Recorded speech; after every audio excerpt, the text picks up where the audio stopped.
الفول وهقلب كده.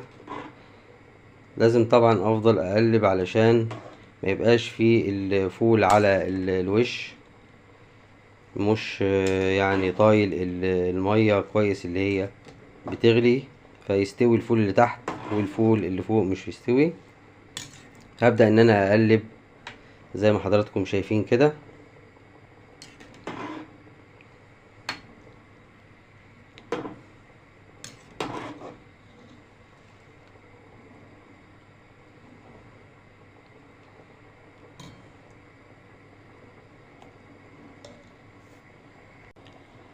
اثناء ما الفول بيغلي هبدأ ان انا احضر معايا هنا دي مية متلجة، يستحسن ان يبقى فيها تلج ولا حاجة، قطع تلج.